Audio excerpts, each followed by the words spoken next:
Hi, welcome. On this video, this is part 7 of my breakdown series by way of Robert Cabral and the president of the International Association of Canine Professionals, Jason Purgason. And again, filling in the gaps and using this as a kind of framework to talk about some of the problems in the dog training world. And again, going through and talking about this again, I talk about, some of the talking points here, just the type of superficial ways in which these trainers are trying to package things up by way of balanced dog training. Again, talk about it if you can. If you're watching this on my Rumble channel, I encourage you to watch these parts and to, if you're seeking answers and information as to what's going on. Again, on my YouTube channel, I have my Flipping the Script series. I encourage you to check that out. Again, I go through all the controversies, showing that there are no accidents or coincidences. Okay, this is all pointing towards what I'm saying is the source of the problem in dog training world by way of this very popular idea that training is a learning-based exercise with how these trainers are jumping into a relationship problem in a very superficial way, using treats, motivating dogs to respond right from the beginning, while assuming that those responses, okay, represent that the perceptions of dogs are changing. And again, the challenge I put out, well, what's the basis for that? Like what's the criteria they're using to establish that? Especially when you consider just how common it is for dogs to be moving around, looking fantastic, responding, doing a great sit, down, come and stay. And meanwhile, just how common it is for dog owners to continue to experience a relationship problem. Things haven't gotten any better at all. And so they've wasted their time. And this happens all the time. And these trainers, they won't source this out as to what the real problem is. Their way of dealing with it is just simply ignoring all the problems and either blaming the dog or saying give it more time, or this dog just can't change, and leaving people, up against the wall, so to speak, when it comes to a relationship problem.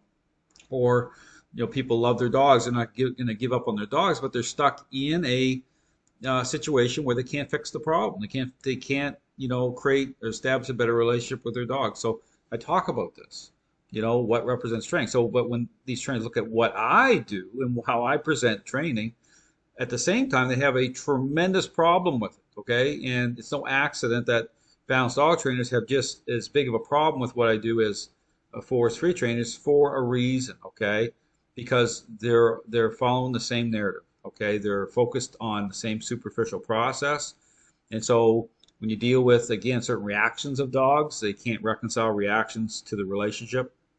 This is why you see, in a great example of what I'm talking about, go and do your research, check out the Jeff Gellman bonker situation. Okay, if you look at that situation, it really illustrates why it is. Okay, that the inability to reconcile reactions of dogs to that dog in that situation, offered up or had a startled reaction, yelped, startled, wasn't abused or hurt. Okay, and these trainers, balanced dog trainers, they went crazy. Okay, they went crazy, and piling on with force-free trainers. Um, and so there you have it. I mean, there's so much here. I understand there's so many. I go through all that, but here's the problem here is because you're dealing with people's emotions.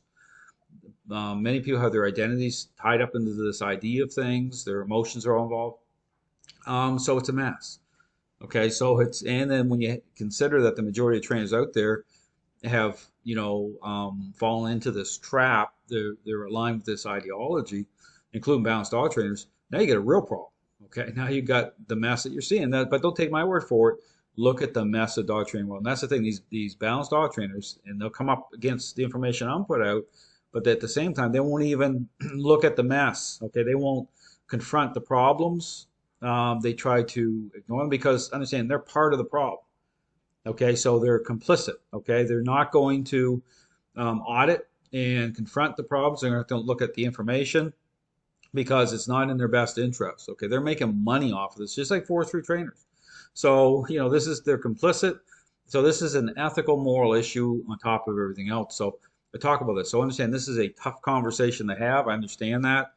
I understand that how difficult and challenging it is because of the culture. Okay, I understand this is the culture, but I would encourage you, your default position before, you come onto my videos and start to, rant and rave and go off. Why don't you take the time and actually do your own research and try to take your emotions out of things and actually look at and consider why the dog training world is in the state that it's in. If you really care about dogs, I mean, that's the thing. So to understand nature is different that way. This is a human problem, and this has been on a slow boil since the beginning, and this is escalating, and you're seeing things escalate. And here you have trainers, they can't talk about it.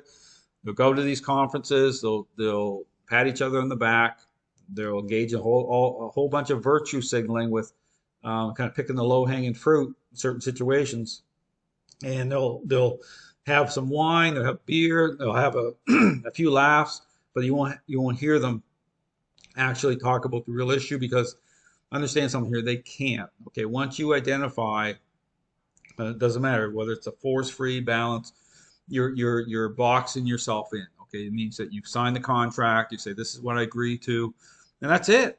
And so this is why it's so important if you're a new trainer is to consider the information I'm putting out. Look around the dog training world before you kind of sign that balanced dog trainer contract because this is the mess of the dog training world. And encourage you to check out my videos.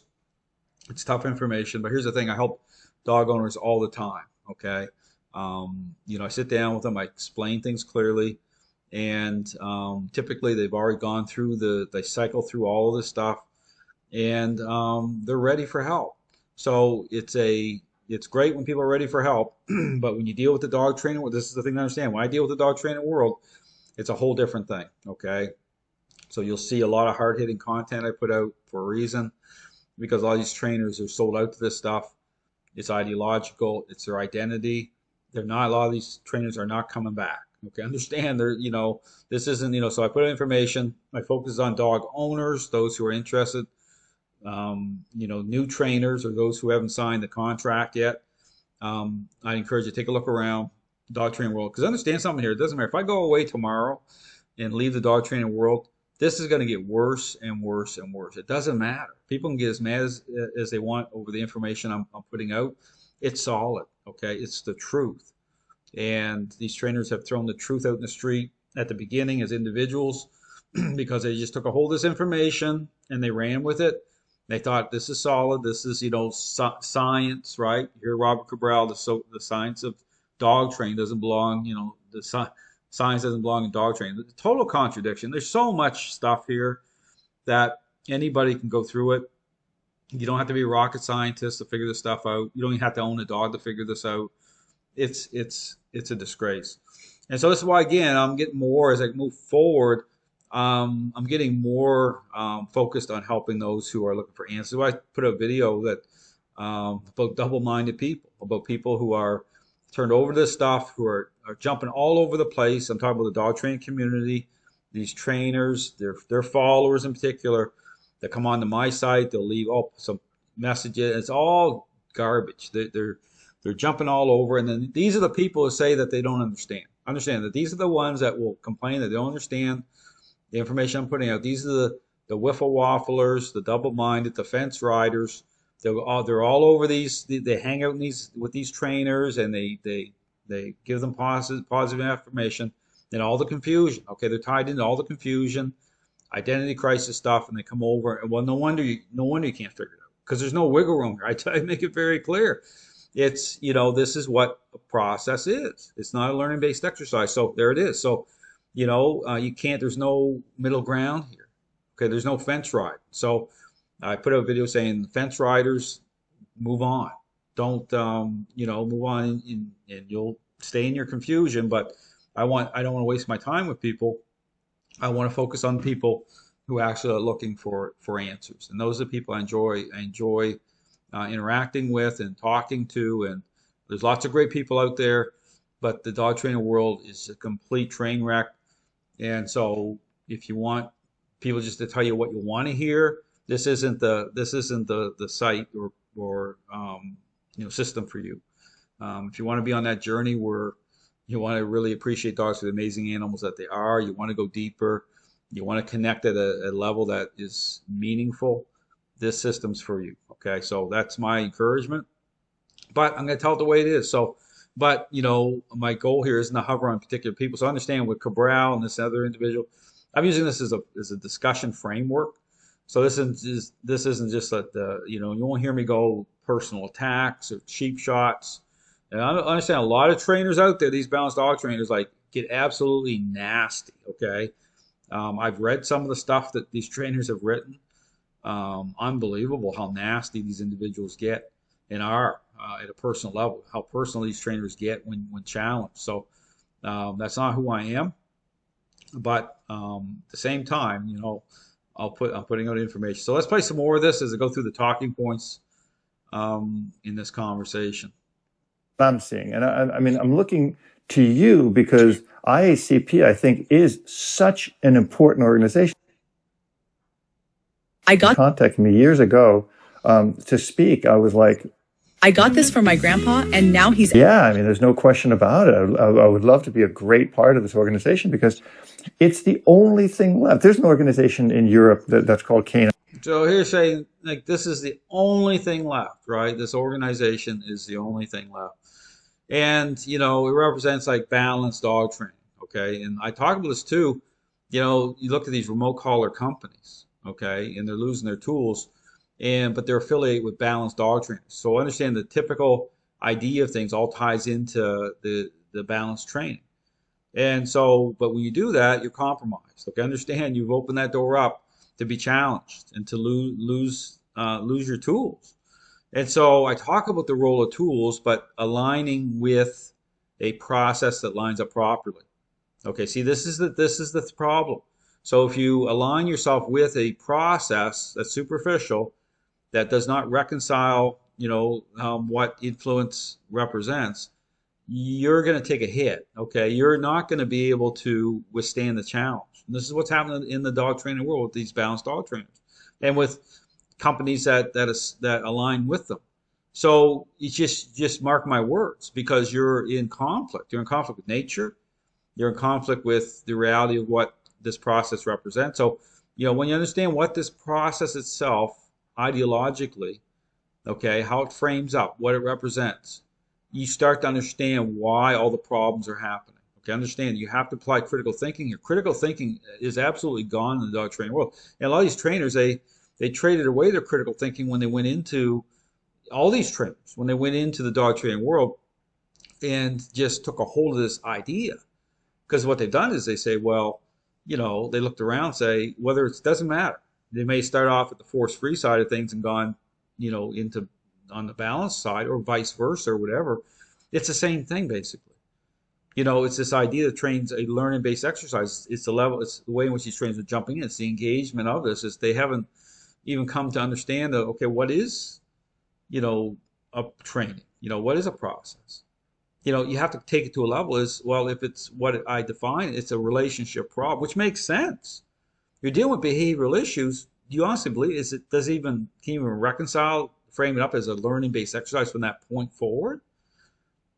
Think about the selfish child example. Once a child's become selfish, do you as a parent, is it a learning-based exercise? The way that think about it. It's so simple, but it's become so complicated because when you bring the emotions into this and people's identities get twisted into stuff, it's like they can't shake loose from it. And the longer you go and you engage this way, because there's a half truth in here, because there is influence and control through the relationship itself.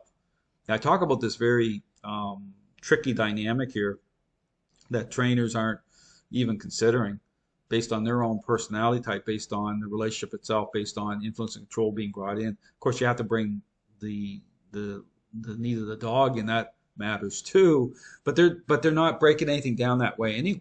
I can have a conversation, but there's not even point even having it, because they're not even in the place, they're not even at the starting gate yet to even say, well, what is going on here? Why are so many people failing? Like that's not even in the conversation. They're off ramp, and this is the problem with these trainers, is they just accept the fact that they just write it off. Okay, failure is something separate and apart from what we're doing. What we're doing, it's something with the dog or something. See, and that's the trap. Don't you do that, and they're all doing it, then to have any sort of conversation that layers up a certain way, it's like it's gonna, yeah, it's they're not gonna get it, right? There's not. So because your foundation has to be the foundation of what a process is has to be established to begin with.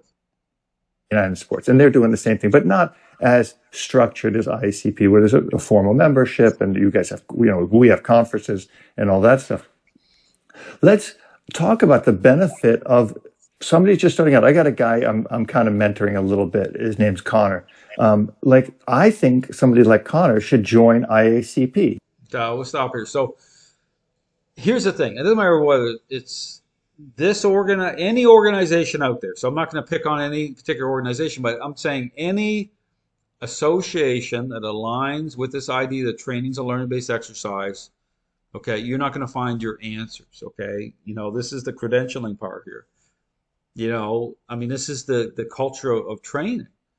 So you can do it and, engage in this, culture of what's happening, but understand this is a rigged game. I mean, understand this whole system is totally corrupted by way of this idea as to what training is. It's totally corrupted.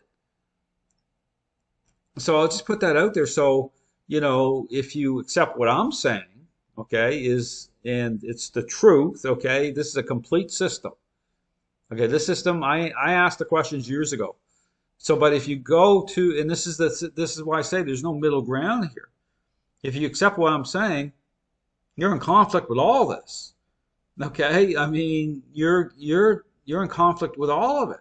You're not going to be liked. Okay, you're going to be looked at differently, and I'm okay with that. Okay, I understand, because the question asked, well, can you reject all of this and still be okay as a trainer? Absolutely. I mean, you see, this is the thing that a lot of these individuals want you to believe, that you can't go up against this what's happening. You can, I do, and I find people all the time. People find me, and so it's like this whole belief that you can't survive outside the parameters of this ideology with what balanced dog trainers, force-free trainers, all these other trainers are offering up as a system. They can be very popular. Don't get me wrong. They're feeding off, but I don't care.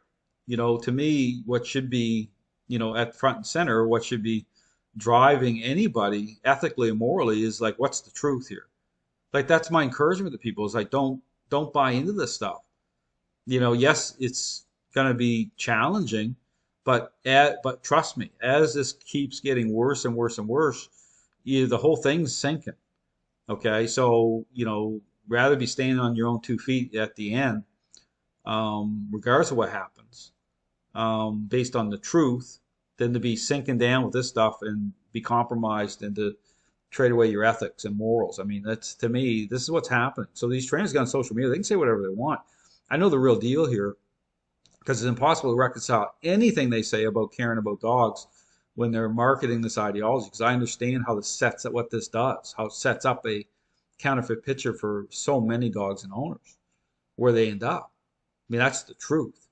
So stop it here, part 7. I'm gonna keep putting out parts, but this is about having a conversation, help people understand like where I'm coming from. These trainers. So this isn't about getting personal with these individuals, because you can line them all up. There's hundreds and thousands of these individuals all saying the same garbage. This is a massive problem happening in the dog training world. So stay tuned. Part 8 coming out soon. Thanks for watching.